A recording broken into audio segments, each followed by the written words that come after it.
So good afternoon, Chandra. I'm very glad that we have opportunity to meet you here and to welcome you here because it's a really special occasion. You as a professor of National University of Singapore, Department of Building, you spent now almost 1 year abroad. You spent 2 months in Loughborough in UK, and you spent 6 months at a very prestigious Danish Technical University in Lyngby with Professor lesson. And now I'm very pleased that we are able to have you as a guest here at the Czech Technical University for next 3 months. So maybe what I would like to ask you at the beginning, you as a well-known international expert, what's your opinion about net zero energy buildings, because it's a whole world motion? Well, thank you, Professor Karel Kabele, for inviting me here to Czech Technical University, Prague, and also an opportunity to be here at this expo here today. Well, net zero energy buildings, I think the world over, it is something that most designers, most practitioners are striving to achieve. We could look at that from a wide variety of definitions, parameters. Operational energy is one of the most commonly used indicator. So can the building be operated in terms of its systems, all kinds of systems, lighting systems, air conditioning systems, heating systems, ventilation systems, in such a way that the net energy used is zero, or it produces a bit more energy preferably than it consumes. So obviously somewhere in this net zero energy building discussion, there is the energy production part. The building becomes a producer of energy.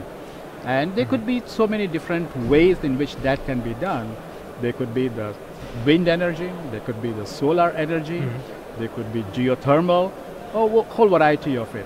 So in my view, the net zero energy building is primarily from an operational energy performance point of view. The building consumes as much energy as it can produce, so it's a net zero equation we're talking about. I think this approach is common for many countries, but could you see some differences between different regions? Because you as a board of directors, member of board of directors of ASHRAE, a very well-known organization. So do you see some challenges in different countries to achieve the target of net zero energy buildings?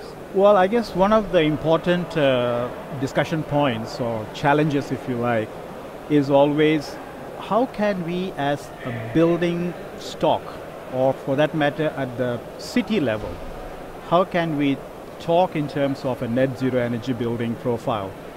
When it comes to new buildings, it's a relatively easy task. Everything starts from the drawing board, the design stage, and a lot of things can be done in such a way that the building starts to be energy efficient even before we put in a system there. But it's not so easy when it comes to existing buildings. There are these buildings that are built 5, 10, 15, 20, 30 years ago that would need to be upgraded or retrofitted with certain systems, certain technologies that can bring them close to net zero energy building. So in my view, the challenge on a broader scale is to be able to address the net zero energy concept in existing buildings. Easier with newer buildings. With existing buildings, it becomes that much more difficult. And of course, we have a whole wide range of climatic conditions. We have predominantly cooling requirements, predominantly heating requirements, and we can't apply the same technology, the same concept everywhere. The philosophy is the same. We produce as much energy as the building needs, but it's used in different ways. And I think that's really the primary challenge in my view, to try and get the existing buildings to upgrade their energy performance to reach a level that we can now talk about most buildings, almost all buildings are heading towards that. Last year we had the opportunity to read on all newspapers, even on this portal TZB-info, about a new building of the National University of Singapore, SD Four, if I remember correctly, the name of the building, which is built as a net zero energy building. And I am very proud that you, as one of the authors and the part of the team who created the concept of this building is here. So could you tell us a few words about this building? Sure. Well, this is something that we are all very excited about. The net zero energy building at the National University of Singapore, which is really my own faculty, my own school. It's called the SD Four. It's called Four because it's the fourth building in our block of buildings. It's a concept that I think was conceptualized at the university level several years ago to kind of walk the talk, so to speak. We teach programs that are related to sustainability in our school. So we felt perhaps we should have something that stands for what we really believe in. So the concept of this net zero energy building, SD4, was primarily based on how we can minimize the demand. And of course, several things go into place to minimize demand, and that comes from your facade design, from the use of lighting systems, from the use of air conditioning systems, and also the type of systems that we want to use. It typically boils down to, traditionally, I mean, in Singapore, if you talk about commercial buildings, office building, one always resorts to a temperature that is standard, 24 degrees Celsius, and try and achieve that as an environmental control feature in all buildings. We try to look at this building in a slightly different way, understanding that thermal comfort is not only about temperature, but it is a combination of several parameters, most of which we know, but we seldom put that into practice in the design stage. We know that thermal comfort is a function of temperature, humidity, air movement, and of course the radiant temperature. So one of the things we tried to achieve here was to minimize the radiant exposure or radiant heat gain into the building as much as possible. So a lot of effort went into facade design to ensure that becomes possible.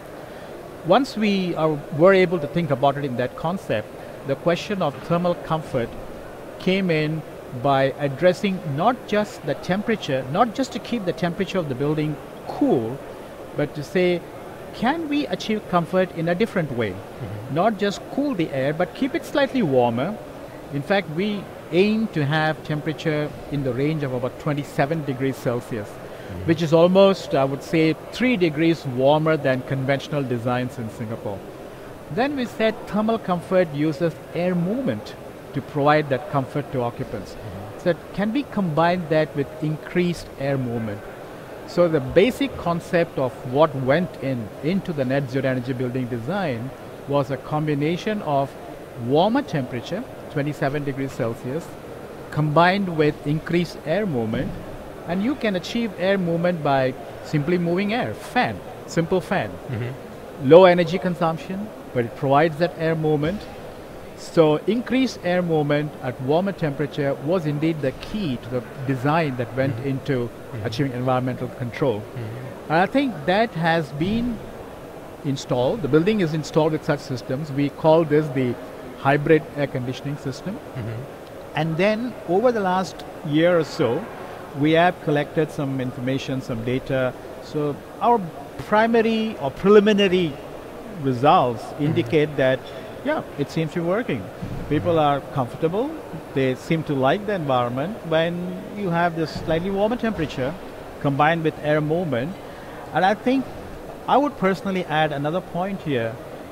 We are supplying 100% outside air. In other words, there is no recirculation of room air within this building in those places which are served with hybrid air conditioning system. So we are talking about a dedicated outdoor air system that brings in outside air, which is necessary for ventilation. So the building has very good ventilation, even in those spaces where we are talking about air conditioning. It's just that that air is kept at a warmer temperature, 27 degrees, and it's combined with the ceiling fans that are installed in the building at different locations to provide that air movement. So that's been the main strategy used, and so far the results that we get seem to be quite favorable and positive. Maybe one more question. So you said that it's a net zero energy building. I read in some report that it produces more energy than it consumes at this moment already. Well, I think I think we are in that process of trying to get that long-term data sort of analysis done. Initial indications are that it's definitely net zero energy for sure, and I think our effort will be to try and see how much more it can produce. So it's a fine-tuning or refined operational characteristics of what we produce, what the building needs, and how the occupants use the environmental space. I think that's key too. So the building is designed and installed with systems in such a way that we can use if you have a large studio space, for instance, not the entire studio needs to be operational with all the airflow and the ceiling fan. They are locally controlled. So where you have groups of students and concerned faculty member, you can have the environmental performance achieved there. And in other zones of that same open plan studio space, if there is nobody there, we can minimize the airflow. So that's another operational energy saving feature that is part of the whole design and operation process. Okay. Professor Sekhar, thank you very much for your interview and for sharing time with us. And I would like to thank also to all who are watching us at this moment.